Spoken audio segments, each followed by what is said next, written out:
A little over a year ago, I was buried in $27,000 of debt, credit cards, a car loan, and lingering student loans. I felt overwhelmed, stressed, and honestly, a little ashamed. Every month, I was making minimum payments, but the balances barely moved. It felt like I was working just to stay stuck. Then one day, I added it all up. Seeing that $27,000 total staring back at me was a punch in the gut, but also the wake-up call I needed. I told myself, no more excuses, I'm getting out of this for good. Step 1. I got honest with my finances. The first thing I did was list every single debt I owed. I created a simple spreadsheet with the name of the lender, the balance, minimum payment, and interest rate. It looked like this. Credit card 1, $8,000 at 19%. Credit card 2, $5,000 at 22%. Car loan, $9,000 at 6%. Student loan, $5,000 at 4%. Total, $27,000. I stopped guessing and got real. This helped me understand exactly what I was dealing with and where my money needed to go. Step 2. I made a budget that actually worked. I had tried budgeting before, but this time I created a zero-based budget. That means every dollar I earned had a job, whether it was going to bills, groceries, savings, or debt. I used a free spreadsheet at first, then switched to an app like YNAB or Every Dollar. The biggest shift? I started budgeting for my actual spending, not some ideal version of myself. I made room for the occasional coffee or cheap date night, just not daily DoorDash orders or random Amazon splurges. Step 3. I cut expenses ruthlessly. I went through my bank statements line by line. I canceled 5 subscriptions, paused gym memberships, stopped eating out, and swapped brands at the grocery store. I also moved in with a roommate, which cut my rent by $400 a month. That alone saved me $4,800 a year. I sold a few things I wasn't using, an old iPad, furniture, and clothes. It wasn't glamorous, but every dollar counted. I freed up an extra $1,000 a month just by cutting back. Step 4. I increased my income. Budgeting and cutting helped a ton, but I knew I needed to make more money to hit my goal faster. I picked up a side hustle delivering groceries with Instacart and took on freelance work as a virtual assistant in the evenings. On average, I brought in an extra $1,200 a month, and almost every cent went straight to debt.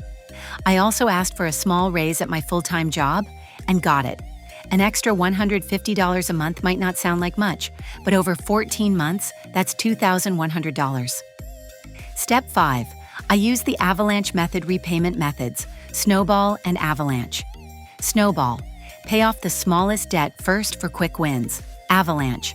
Pay off the highest interest debt first to save money long term. I went with avalanche because my credit cards had outrageous interest rates. I focused on the card with 22% interest first, while making minimum payments on everything else. Once that was gone, I moved to the next highest interest rate.